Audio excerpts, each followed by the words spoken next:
የገባችሁ ላይክ በማድረግ ሌሎችን ወዳጆቻችንን ጋብዟቸው ላይክ የሚለውን በመጫን ማለት ነው እናንተ ስትጫኑ እነሱ ኖቲፊኬሽኑን ይመለከቱታል ይገባሉ ማለት ነው አልጎሪዝሙ ያሳያቸዋል ስለዚህ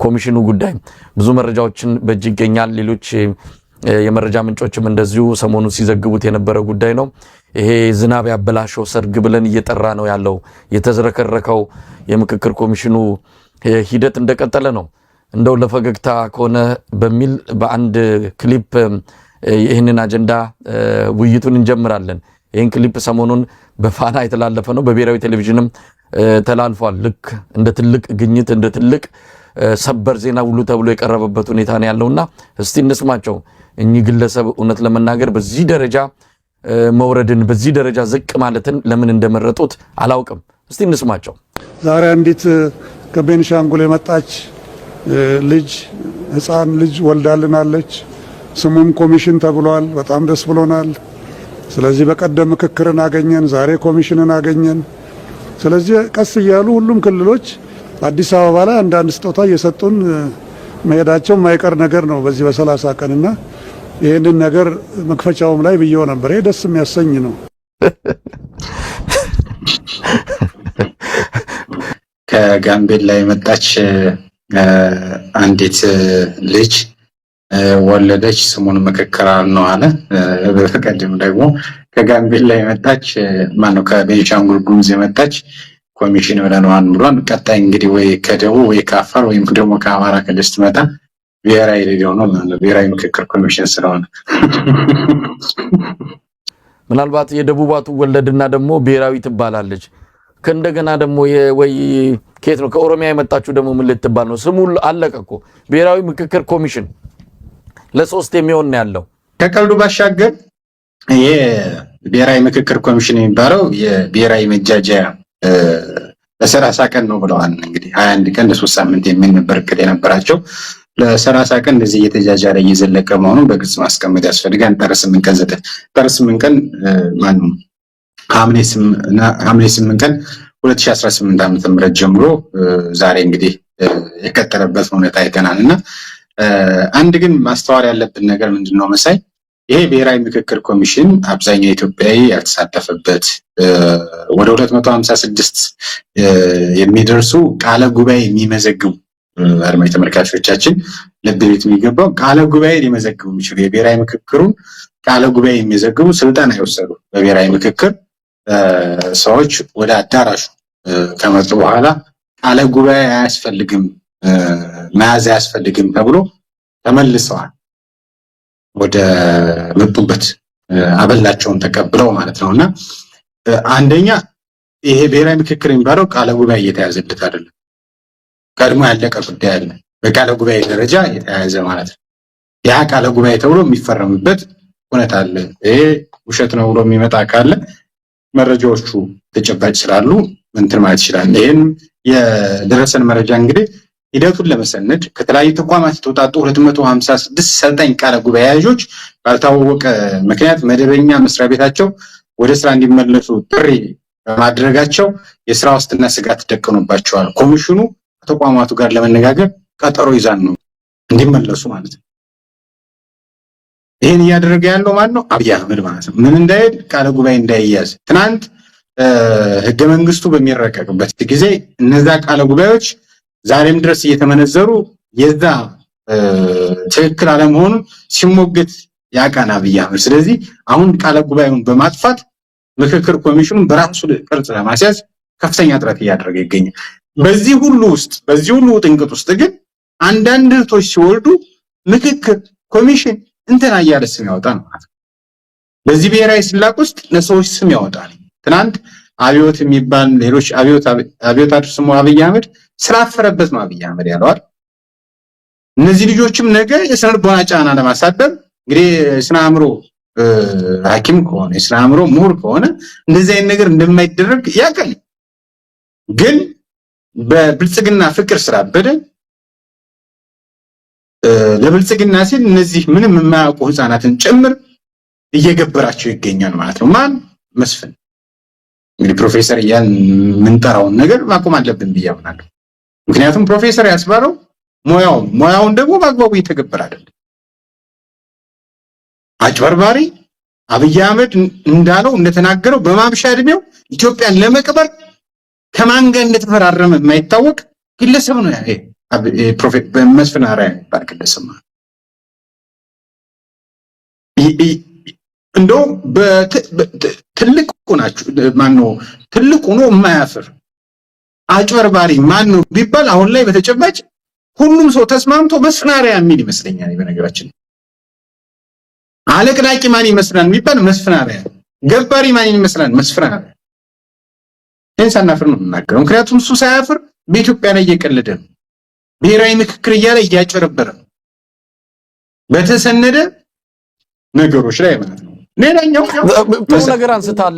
በነገራችን ላይ ሙሉጌታ አንዳንድ ነገሮችን ከአንዳንድ ግለሰቦች ጋር እያያዙ በታሪክ እንዲቀመጥ ማድረግ ይገባል።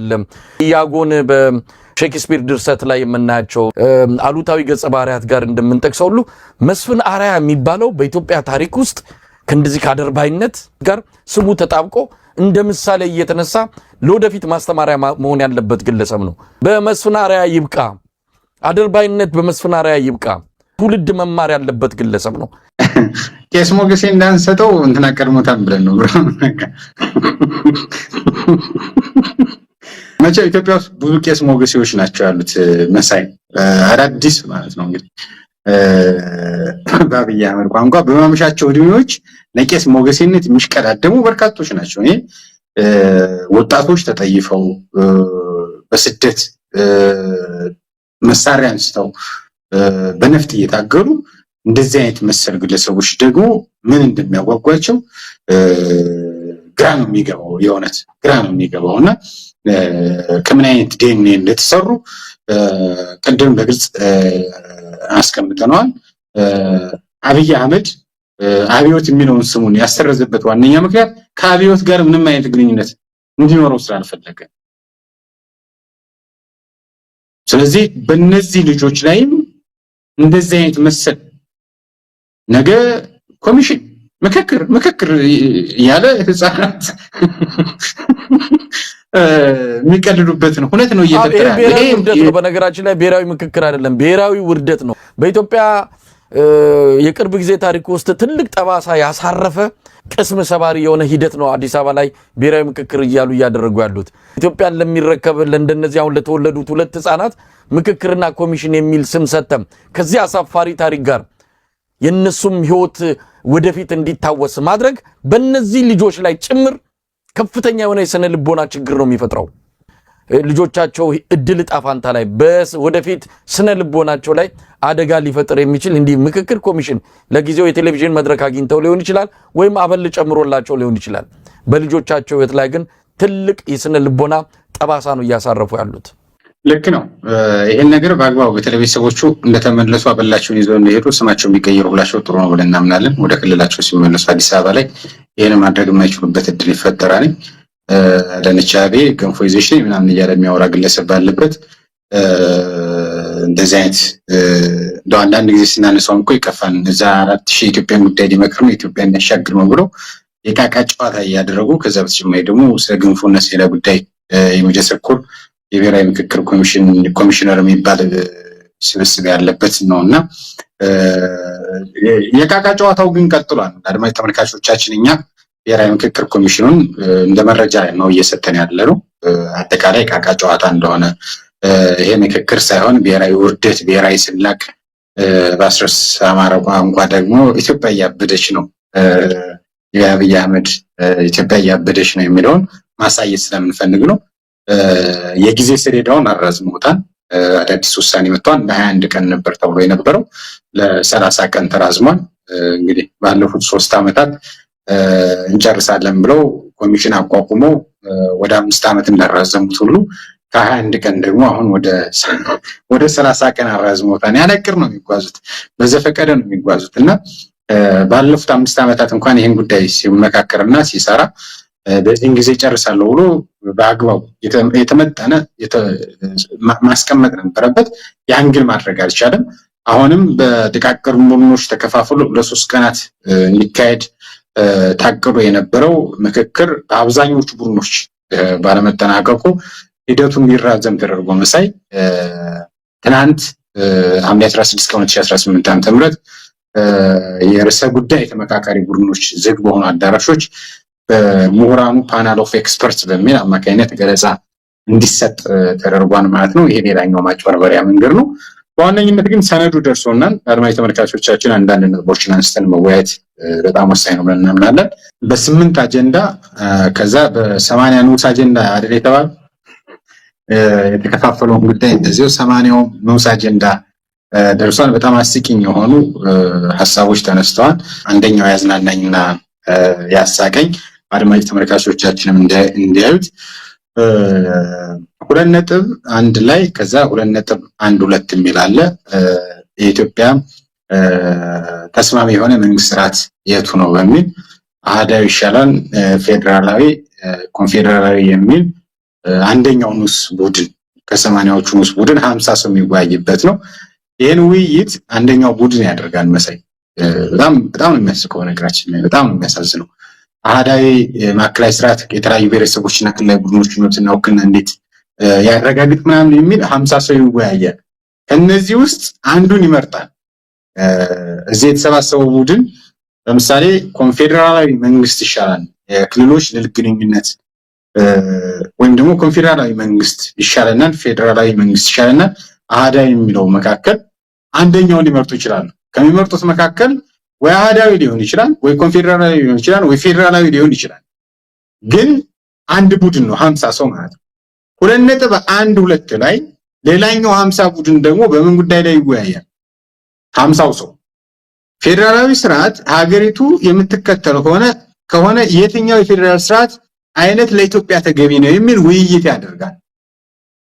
ስለዚህ ይሄን ማሳየት የፈለኩት አንደኛ ምክክር ኮሚሽን ወይም ደግሞ አብይ አህመድ ወይም ደግሞ እነ ፕሮፌሰር መስፍን አርአያ 3 አማራጭ አቅርበዋል። ከ3ቱ አማራጭ ግን ፌዴራላዊ ወስደዋል በራሳቸው ማለት ህዝቡ ሳይወያይበት አዳራሽ ውስጥ ያለው ሳይወያይበት እንኳን ህዝቡ ሊወያይበት ቀርቶ አዳራሽ ውስጥ ያለው ሳይወያይበት ሌላኛው 50 ቡድን ፌዴራላዊ ስርዓት ሀገሪቱ የምትከተል ከሆነ የትኛው የፌዴራል ስርዓት አይነት ኢትዮጵያ ተገቢ ነው የሚል ውይይት እንዲደረግበት ያደርጋሉ።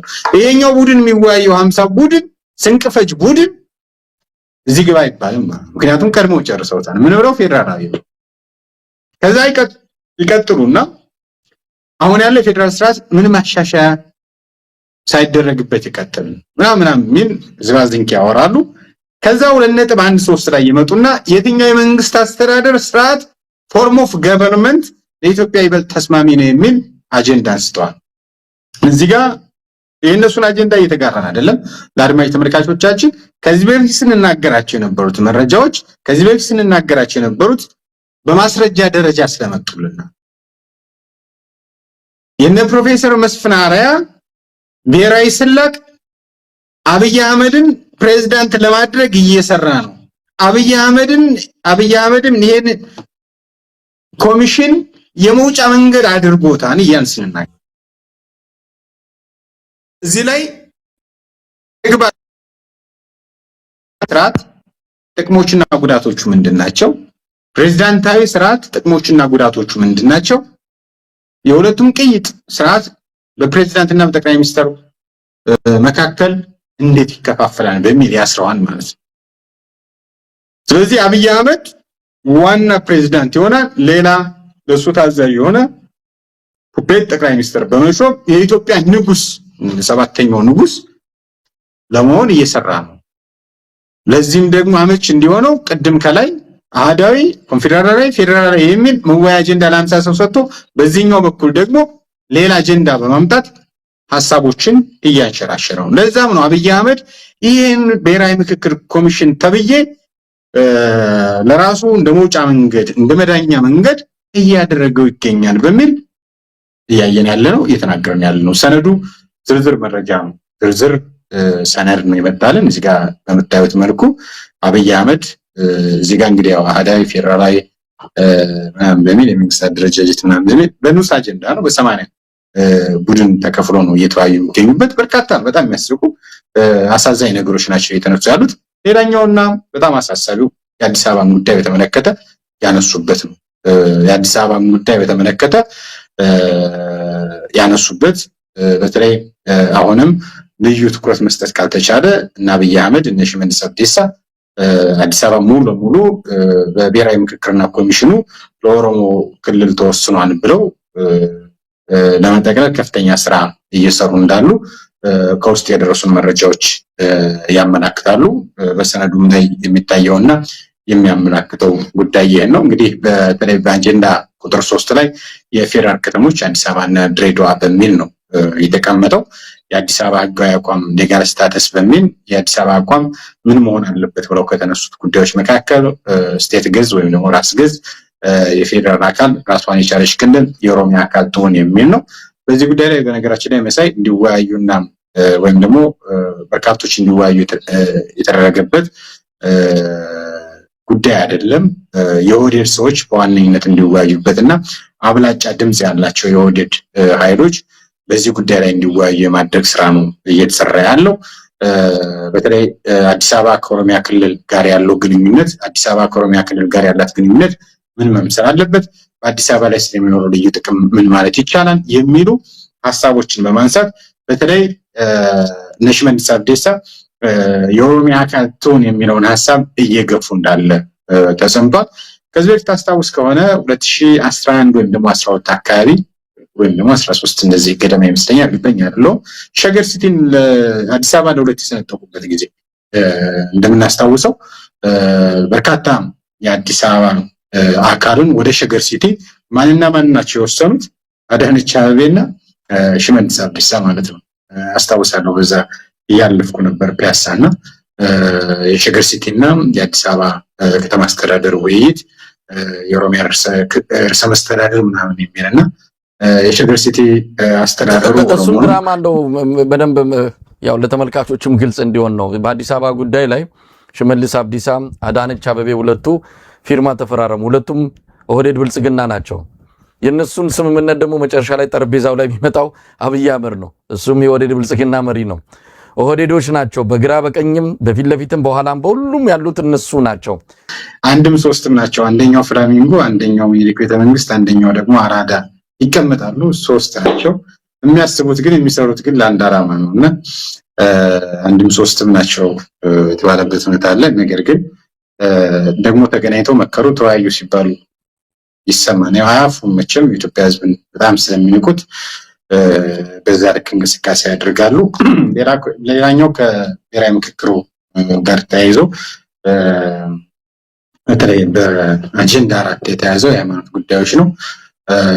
በሃይማኖት ጉዳዮች ላይ በተለይ ከባህልና ከሃይማኖት ሴቶች ጋር የሚያጋጩ ድርጊቶችን ጉዳይ በተመለከተ በሚል ቤተክርስቲያኗን እንድትገመግምና እንድትሰራ የተፈለገው በከተሞች ተስፋፍተው የሚታዩ የሱስና የወሲብ ንግድን በዘላቂነት ለማስወገድ የሚያስችሉ መንገዶች ምንድናቸው? በዚህ ሂደት ውስጥ የሃይማኖት ተቋማት ሚና ምን ሊሆን ይገባን የሚል ሀሳብ ነው የተነሳውና እነዚህ የደነቆሩ ናቸው። በተለይ ፕሮፌሰር መስፍን ምን አይነት ሀሳብ ይዘው እንደሚንቀሳቀሱም አይታወቅምና እንግዲህ ስራ አጥነት ሲበራከት የሰው ልጅ ከእጅ ወደ አፍ ለመኖር በጣም ሲያስቸግረው ወዳልሆነ ነገር ይገባል። እንግዲህ ሴተኛ አዳሪነት የሚመረጥ ስራ አይደለም። ሴተኛ አዳሪነት ብልጽግና መንግስት ከመጣ በኋላ በ300% ጨምሯን በሚል የአዲስ አበባ ዩኒቨርሲቲ የማህበራዊ ሳይንስ ጥናትና ማህበራዊ ሳይንስ ክፍል ጥናት አድርጎ አንድ ጥናት ታይቻለሁ ባለፈው ዓመትና ይሄ የሆነበት ዋነኛ ምክንያቱም በተለይ የሰዎች የመብላት አቅም በተለይ ቀን የመንግስት ስራ ሲሰሩ የሚውሉ ማታ ማታ በሴተኛ አዳሪነት ጭምር የሚሰሩ እንዳሉ ነው በዛ ጥናት ውስጥ የተረጋገጠውና ብልጽግና የኑሮ ውድነቱን ጣራ ሰቅሎ የፋይናንስ ኢኮኖሚ ኢንፍሌሽኑን አዛብቶና አባዝቶ ቤተክርስቲያኗ ግን የወሲብ ንግድን በዘላቂነት እንዳይስፋፋና ለማስወገድ እንድትወያይ ማድረግ ማለት ነው እየተደረገ ያለው። በጣም አሳፋሪ አሳዛኝ እንደሆነ ግን መግለጽ ያስፈልጋል። በዋነኝነት ግን ብልጽግና አሁንም እያጭበረበረ